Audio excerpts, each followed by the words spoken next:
Dans un instant sur la TVRT, l'édition spéciale de votre 20h L'Actu au cœur de la pandémie du coronavirus. Ce programme est une production TVRT.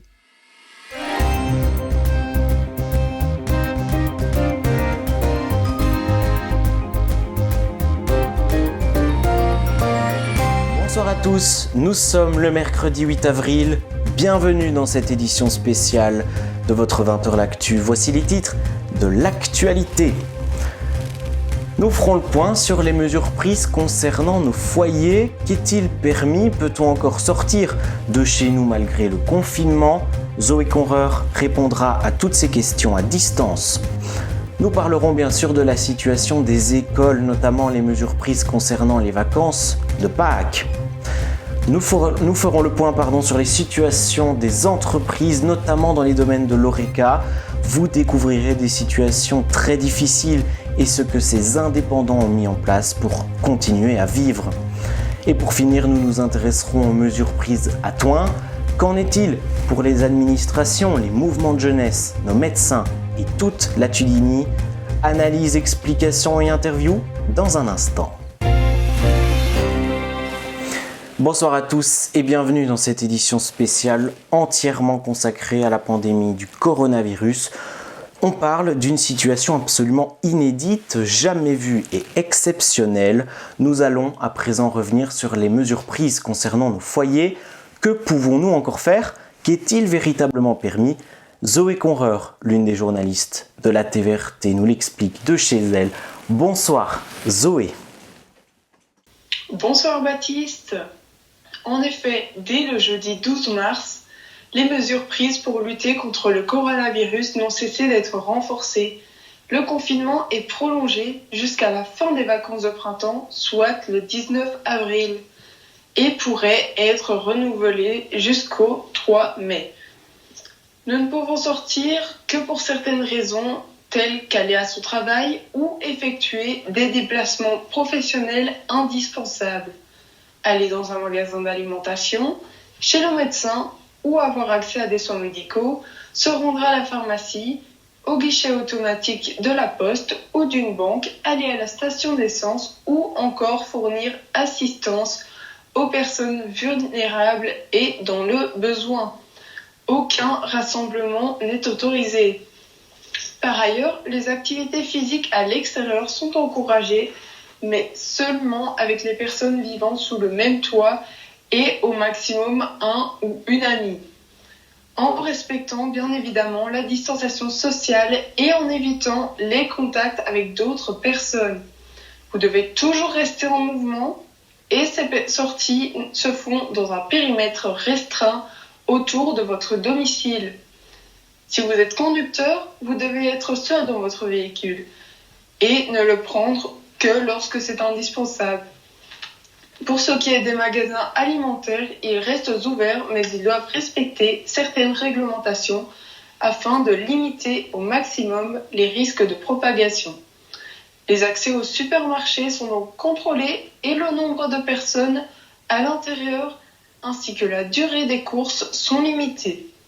Il n'est toléré qu'une personne par 10 mètres carrés pour un maximum de 30 minutes dans le magasin. Les magasins d'aliments pour animaux peuvent également être ouverts. En ce qui concerne les magasins non essentiels, ils ont tous été fermés, à l'exception des librairies et des magasins de nuit. La ministre de la Jeunesse et des Sports, en Fédération Wallonie-Bruxelles, a annulé tous les stages, activités et rassemblements dans les domaines du sport et de la jeunesse jusqu'au 19 avril inclus. Cela implique qu'aucun stage, animation ou rassemblement ne peut être organisé jusqu'à cette même date. Afin de faire respecter ce confinement, la police locale annonce la fin de la période de tolérance. S'il y a infraction, des amendes avec transaction immédiate seront appliquées. Les policiers sont en présence massive sur le terrain pour faire comprendre que vous devez rester chez vous. La police locale maintient ses missions habituelles afin de conserver la sécurité et à aider à passer cette période. La distanciation sociale est la consigne numéro 1 qu'ils doivent appliquer. Elle doit impérativement être respectée à tout moment. Des patrouilles sont en permanence sur le terrain pour contrôler les ouvertures et fermetures des magasins, ainsi que les regroupements de personnes qui sont interdits. Pour ce qui est des écoles, les cours sont suspendus, mais une garderie sur inscription est proposée durant les vacances de printemps. Nous allons avoir plus d'explications avec Monsieur François Clameau, directeur d'école dans l'entité. Bonjour François. Est-ce facile de faire appliquer la distanciation sociale dans le cadre d'écoles d'enfants ? Alors, dans le cadre de l'école, c'est très très compliqué, surtout qu'ici, nous avions deux enfants de deuxième primaire. Alors, ces enfants, par moment, ont besoin encore d'aide, ne fût-ce que pour ouvrir un jus, pour ouvrir leur collation. On peut pas non plus se dire que ces deux enfants, on va les laisser à 2 mètres de distance, surtout que c'était des frères et sœurs. Donc, c'est très très compliqué, mais on essaye quand même d'y veiller un maximum. D'où proviennent les consignes que vous devez appliquer? Comment se diffuse l'information? Alors, il y a 2 parties. D'abord, on se renseigne tous les jours. On prend nos informations auprès des journaux télévisés, mais on reçoit également de nombreuses circulaires de la Fédération Wallonie-Bruxelles qui nous donnent des conseils. Ici, ce week-end, samedi, nous avons reçu une note émanant de l'ONE qui nous donne un tas de conseils concernant justement cette distanciation sociale, concernant le nettoyage des surfaces et concernant les précautions à prendre pour le lavage des mains. On reçoit ces circulaires et on essaie de les relayer aux personnes qui font les surveillances et de les relayer, que ce soit au service travaux, mais aussi auprès de les jeunes de l'enseignement, quand ce sont des plus grosses mesures telles que le nettoyage des locaux. Y a-t-il une forte influence sur les garderies organisées? Combien d'enfants avez-vous? Alors, ici, sur le site de Biercé, nous avons Biercé et Maladrie, les Web, et nous avons Lerzé Fosto et Bienne-Soutouin. À l'heure actuelle, nous avions, jusqu'à vendredi, 2 élèves qui étaient réguliers. Et pour cette semaine-ci, le papa est venu ce matin nous dire que comme la maman était épuisée, elle garderait les enfants à domicile.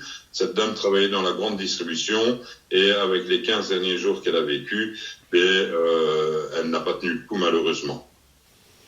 Merci François d'avoir répondu à nos questions. Merci Zoé pour ces explications et merci aussi à François Clameau d'avoir répondu à notre appel. Alors il n'y a pas que nos foyers qui sont touchés par cette crise du coronavirus, mais aussi bien toutes les entreprises qui souffrent énormément. Et ce soir, nous allons nous intéresser au domaine de l'ORECA à Thoin. Voici un petit reportage explicatif sur les mesures concernant nos entreprises. Regardez. Comme vous le savez, tous les commerces n'exerçant pas une activité dite essentielle sont obligés de fermer. Seuls les magasins d'alimentation pour animaux, les librairies et les stations-service peuvent rester ouverts. Par la suite, les personnes travaillant dans une société ou étant indépendants et ne sachant pas faire de télétravail ou respecter la distanciation sociale peuvent être placés au chômage temporaire pour cause de force majeure. Donc, tous les commerçants obligés de fermer et les indépendants complémentaires bénéficient d'un revenu de remplacement appelé droit passerelle, ce qui correspond concrètement à 1 291,69 € mensuellement sans famille à charge et 1 614,10 € mensuellement avec famille à charge. Il existe une loi supplémentaire pour les indépendants. Si ceux-ci sont forcés d'arrêter pendant 7 jours consécutifs, alors ils pourront bénéficier du droit passerelle. Pour les indemnités, le gouvernement a décidé d'accorder 5 000 € par entreprise totalement fermée ou à l'arrêt et 2 500 € pour les entreprises qui doivent modifier leur jour de fermeture sans être fermées toute la semaine. Des mesures bien sûr qui, je vous le rappelle, pourront être modifiées lors des prochains conseils de sécurité. Ces mesures claires et fortes impactent énormément tous ces gérants et justement, nous allons retrouver Pierre Conreur, le gérant du Café Leblon à l'Abbaye d'Aulne. Bonsoir Pierre. Alors comment avez-vous été informé sur les mesures à prendre? Quelle a été votre réaction?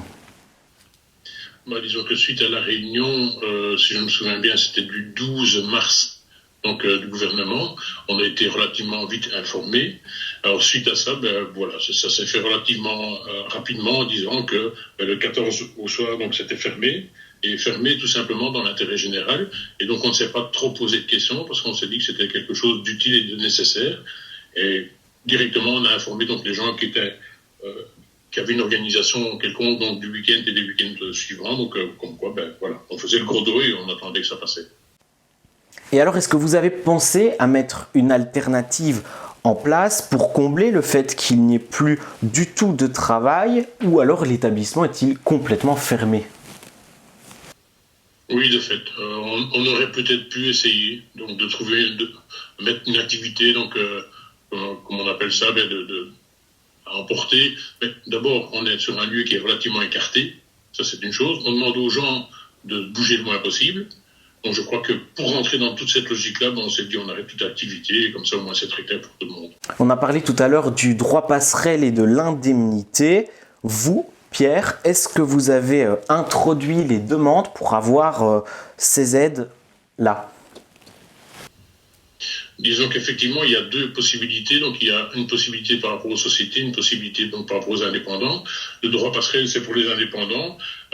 Disons que j'ai demandé donc l'indemnité, donc on verra bien. Et pour la société, donc j'ai demandé aussi l'indemnité, ce qui permettrait, on l'espère en tout cas, donc de pouvoir payer les factures, disons, en cours pour l'instant, et puis qu'après, de pouvoir redémarrer dans les meilleures conditions.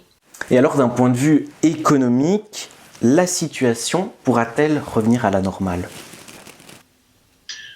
Redresser à la normale, je veux dire, la situation d'elle-même va se remettre à la normale.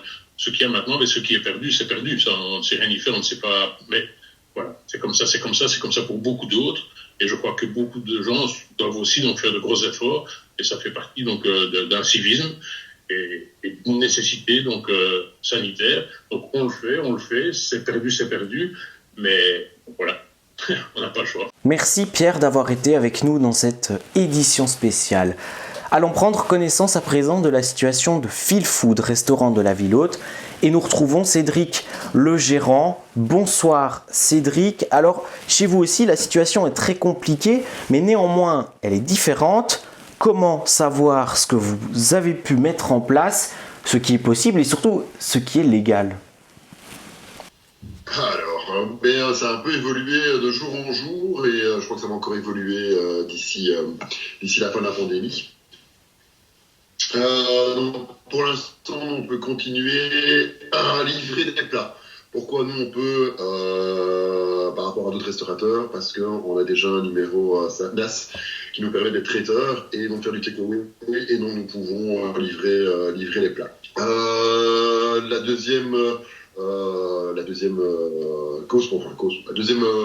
point pour lequel on peut continuer à livrer, c'est que je livre déjà en temps normal des magasins bio et donc j'ai une camionnette réfrigérée et donc on arrive à mettre en place toute la chaîne du froid qu'à la demande et en plus mettre en place toutes les mesures d'hygiène imposées par ce Covid-19.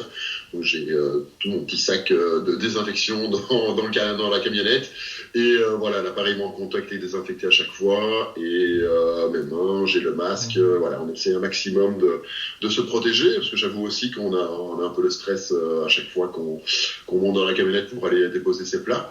Même si on essaie de pas trop y songer, mais c'est quand même présent dans la tête. Et donc voilà, ça nous permet de pouvoir continuer à fonctionner, en tout cas de pouvoir, espérons-le, d'ici la fin du mois, payer les factures. Malheureusement, comme beaucoup d'entre nous d'indépendants, beaucoup de patrons de PME, on a encore les factures sont là. Non pas le Covid-19, elles sont tout à fait réglées. On essaie de trouver des solutions avec les banques, on essaie de trouver des solutions avec nos fournisseurs, nos producteurs. Je dirais, notre désavantage, c'est qu'on travaille avec les petits producteurs, les producteurs bio, c'est qu'ils nous ont leur argent directement.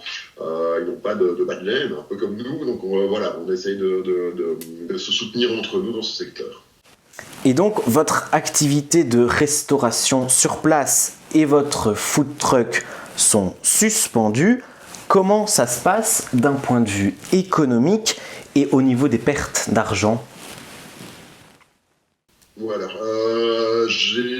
Donc on a 3 activités proprement dites avec Fit Food. Donc on a la première activité, c'est notre food truck, où les services traiteurs. Là, mes événements jusqu'au 15 avril sont annulés. En perte, donc je fais que du contrat privé ou de gros événements, tel le salon Europe, voilà. Et donc tout combiné, on perd un peu plus de 35 000 € net de chiffre d'affaires sur 6 semaines. Si maintenant je prends en plus les magasins bio, donc on travaille pour la chaîne Biocap, qui vient de suspendre ses livraisons, ses commandes de frais, parce que les gens ne sont pas commandés du frais pour l'instant, mais plus des denrées non périssables. Et puis on a eu le boom d'il y a 15 jours, et donc maintenant les gens ralentissent un peu leur niveau de production. Et donc ça c'est également entre 5 et 8 000 € par mois qui tombent, qui passent par la fenêtre, qui sont jetés par la fenêtre. Et si on rajoute à ça les rentrées du restaurant, ici début avril, on espérait pouvoir installer notre belle terrasse sur la place du Chapitre. Voilà, tout ça est postposé. Donc oui, c'est énormément de pertes et de manque à gagner surtout. C'est vraiment ça qui va être dur. On venait de lancer notre commerce ici au mois de janvier. Ça commençait vraiment à bien prendre et je pense à tous ces gens qui ont lancé des projets. J'ai des amis food truckers qui venaient d'acheter un 2e camion. Voilà, les food truckers, si on ne ressort pas, eux, c'est pas du tout d'argent qui rentre et donc je pense que malheureusement on va avoir énormément de faillites dans le courant du mois de septembre, octobre, et puis ça va être un jeu de domino. Donc, il y a des fournisseurs qui ne savent plus nous livrer parce qu'ils n'ont plus de leur côté, qui sont pas payés, donc voilà, qui vont aussi tomber malheureusement, devoir se mettre en faillite. Voilà, je pense qu'après ces crises sanitaires, on va avoir une grosse crise économique. J'ai peur que les banques suivent pas. Voilà, je sais pas du tout vers où on va aller. Je pense que notre méthode de consommation et notre vision du monde et de la société en tout cas, et de son fonctionnement doit impérativement changer et on doit vraiment se remettre en question. Merci Cédric d'avoir été avec nous et de nous avoir expliqué votre situation. Si vous êtes une entreprise et que vous souhaitez introduire une demande d'indemnisation, rendez-vous sur le site qui s'affiche sur votre écran www.indemnitécovid.wallonie.be et on vous rappelle que le gouvernement fédéral s'attelle à fournir de nouvelles mesures pour l'ORECA et les indépendants. Et justement, si vous êtes indépendant et que vous rencontrez des difficultés dans votre chiffre d'affaires, le site de toin.be met un numéro à disposition gratuit pour tout renseignement concernant cette crise et pour faire valoir vos droits comme le report ou la réduction des cotisations sociales ou le fait de pouvoir bénéficier d'un revenu de remplacement et bien d'autres choses. Et voici l'exemple d'une entreprise qui souffre énormément de cette crise économique, la Casa Nostra, un restaurant de la ville haute que vous connaissez très certainement. Cet établissement a tout simplement dû fermer comme les autres, mais n'a rien pu mettre en place pour assurer les fins de mois. Nous sommes avec Pascal Thomas, son gérant. Bonsoir Pascal. Alors tout d'abord, comment avez-vous pu vous situer dans les différentes sortes d'entreprises ? Et qu'est-ce qui est permis pour vous ? Où est-ce qu'on se situe ? C'est très compliqué parce qu'on ne fournit pas de matières premières, on fournit des plats préparés. Donc effectivement, on peut travailler en emporter ou à livrer sur place. Mais après, voilà, moi je manque un peu d'informations dans l'idée de si on doit rester confiné. Est-ce que je dois travailler ? Est-ce que je dois susciter l'envie à mes clients de venir au magasin ? Donc, on ne sait pas vraiment se situer à ce niveau-là. Donc, nous, on avait choisi, pour la santé de nos clients et la nôtre aussi, de ne pas rester ouvert.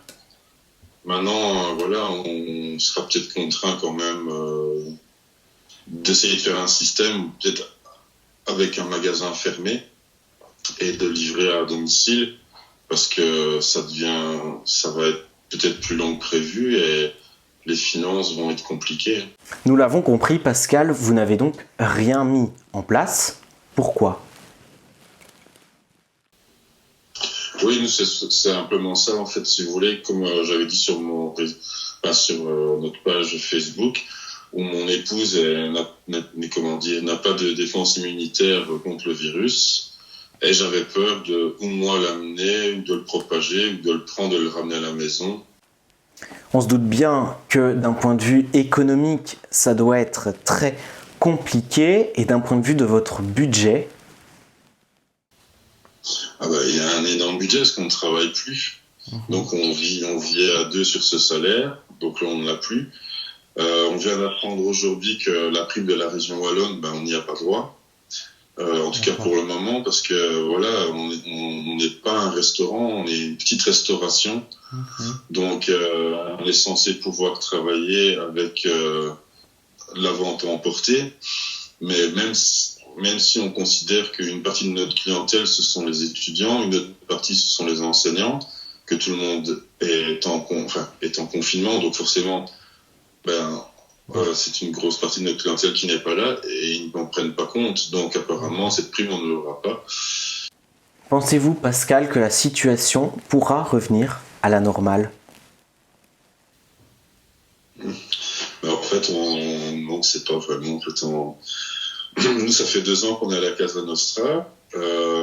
On a fait une évolution dans la Casa Nostra, mais on reste fragile parce que c'est quand même une nouvelle création d'entreprise et voilà. Donc il faut quand même bien se dire le mois de janvier pour l'Horeca n'est jamais un super bon mois, que le mois de février ça redémarre et bon voilà, je crois qu'il y avait déjà un effet coronavirus 15 jours avant le confinement. C'était déjà beaucoup plus calme, les gens faisaient déjà beaucoup plus attention et c'était normal.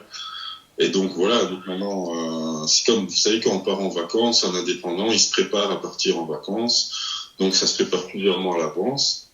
Là, on n'avait pas de préparation et certainement pas après les mois de l'année qui commencent, qui sont toujours plus calmes. Donc voilà, si ça continue, si ça recommence, ça ne recommencera pas comme avant, ce sera petit à petit. Et donc, il y aura un impact clair sur le commerce. Et c'est vraiment l'incertitude de savoir si, oui ou non, on se relèvera de ça ou pas. Franchement, on ne sait pas le dire. Nous, on est plutôt pessimiste, mais le cœur battant, on veut y croire. Merci Pascal pour vos explications. Et bien sûr, on vous souhaite beaucoup de courage pour surmonter cette crise. Intéressons-nous dès à présent à la situation, aux mesures prises. Chez nous, à Thoin, qu'en est-il des administrations, des mouvements de jeunesse, du Reciparc, de nos médecins, de tous les services de la ville? Voici des explications.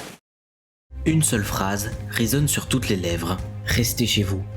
À Thoin, pas d'exception. Limite le plus possible le contact avec l'extérieur. Administration communale, centre culturel, hall polyvalent, académie de musique, bibliothèque, office du tourisme, maison des jeunes, AMO Tudi Jeunes, tous sont fermés au public. Mais pas de panique, les services sont garantis et concernant l'administration, elle reste joignable via mail ou numéro de téléphone. Pour le CPAS, on adapte les services. Seuls les rendez-vous préalablement demandés par téléphone sont autorisés. Les assistances restent en place, mais la permanente est raccourcie. Et concernant la section Gai Séjour, les visites sont interdites, mais un support téléphonique a été renforcé afin de garder contact avec votre famille résident. Au sujet des mouvements de jeunesse, les réunions et activités sont annulées. Enfin, du côté du Reciparc, la situation n'est pas plus rassurante. En effet, fermé jusqu'à nouvel ordre. Heureusement, la ville se veut plus optimiste en garantissant divers services opérationnels. Bulle à verre, récolte des PMC et autres déchets ménagers aux portes à porte, ainsi que les différents points d'apport volontaires. Les diverses informations au sujet de toutes ces collectes sont disponibles sur le site de la ville, www.thoin.be. Si vous êtes contaminé, vous devez immédiatement appeler votre médecin traitant et rester chez vous. Pour toute information complémentaire, vous pouvez contacter la ville via les canaux habituels ou via le numéro suivant 071 55 94 34. Et justement, parlons-en des mesures prises concernant nos médecins avec Nathalie Roulet, membre d'un cabinet de médecins généralistes tudinien. Bonsoir Nathalie. merci d'être avec nous. Est-ce que vous pouvez nous expliquer tout d'abord ce que votre cabinet a mis en place pour respecter les consignes de sécurité, mais aussi surtout les obligations? En fait, moi, au départ, mon cabinet se compose donc de 2 médecins, moi à temps plein et mon associé à temps partiel, et une secrétaire. La secrétaire a été écartée, été mise en chômage économique depuis une dizaine de jours maintenant, pour la raison que l'activité du cabinet est fortement ralentie de par la situation, puisque nous avons fermé le cabinet. En tout cas, les consultations sans rendez-vous sont annulées. Nous ne gardons plus que des consultations sur rendez-vous pour des gens qui ont des problèmes aigus qui ne sont pas infectieux, puisque toute personne qui présente des signes qui peuvent être du coronavirus, nous ne pouvons plus les voir. Et mon associé qui, lui, travaille en hôpital à l'autre temps partiel a dû être appelé dans un service de Covid positif et donc travaille pour le moment à l'hôpital de Chimay. Donc moi, je suis maintenant toute seule au cabinet et je gère le téléphone, l'agenda et les visites urgentes à domicile et les consultations urgentes au cabinet. Donc si un patient ne se sent pas bien, mais qu'il ne présente pas les symptômes du Covid-19, il vous appelle et c'est vous qui décrochez. Oui, toujours. De toute manière, nous avons décidé avec la FAGC de ne plus mettre notre répondeur. Donc d'être disponible 24 heures sur 24 pour nos patients. Pourquoi ? Pour désengorger les urgences des hôpitaux qui ont trop de choses à faire et pour ne pas surcharger le médecin de garde. Pourquoi ? Parce que c'est plus facile de gérer par téléphone comme on doit le faire par téléphone, puisqu'on doit faire un tri téléphonique au départ. C'est plus facile de gérer quelqu'un au téléphone quand on le connaît bien, quand c'est un de nos patients, quand on connaît ses antécédents, quand on connaît son esprit, enfin voilà. Donc nous avons décidé ça. Et alors, par rapport à ce nouveau fonctionnement, est-ce que vous pensez que certains patients peuvent être découragés peut-être de vous appeler par téléphone, surtout s'ils ne sont pas certains d'être contaminés par le Covid-19 ?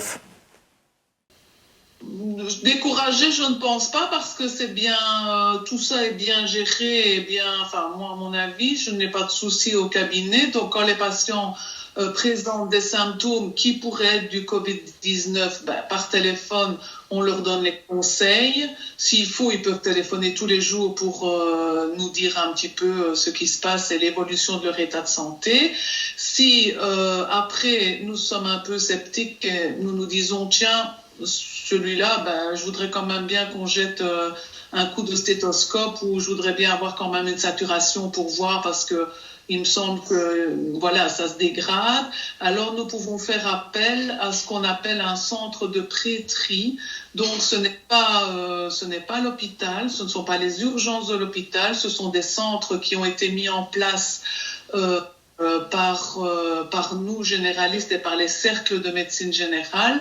Et là, nous adressons alors ce patient-là au centre où il y a un médecin généraliste qui est de garde et qui peut prendre les paramètres du patient et nous les rapporter par la suite pour qu'on puisse savoir quelle est la démarche à suivre après, quoi, hein. Merci Nathalie d'avoir répondu à nos questions et bien sûr, nous vous souhaitons énormément de courage dans votre continuation. Voilà, nous allons profiter pour vous rappeler les principales mesures de sécurité de base. Lavez-vous régulièrement les mains, utilisez des mouchoirs en papier et jetez-les juste après dans une poubelle fermée. Éternuez dans votre coude, respectez les mesures de distanciation sociale. Et enfin, surtout, prenez soin de vous et de vos proches, c'est le plus important. Si vous vous ennuyez pendant cette période de confinement, vous pouvez peut-être apprendre à fabriquer vos propres masques vous-même. Toute la marche à suivre et les recommandations concernant leur utilisation sont disponibles sur le site point.be. Cela peut bien évidemment toujours être utile. C'est la fin de cette édition spéciale. Merci à vous de l'avoir suivi. Merci à la rédaction qui s'est mobilisée pour vous informer sur la situation. Toute l'info pratique et plus en détail est disponible sur toin.be. Les infos concernant la chaîne sont disponibles sur notre page Facebook et notre chaîne YouTube. Je vous souhaite une excellente fin de soirée. Merci encore de votre fidélité.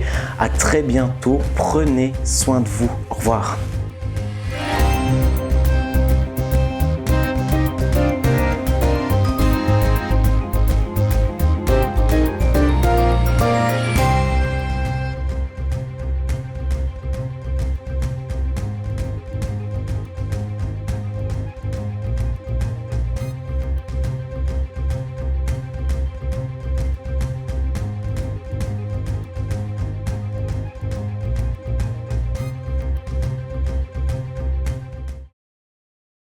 C'était l'édition spéciale de votre 20h L'Actu. En raison de la crise du coronavirus, les tournages de plusieurs programmes TVRT ont dû être annulés. La chaîne vous tiendra au courant de l'avancement de la situation. Merci de votre compréhension et à très bientôt sur la TVRT.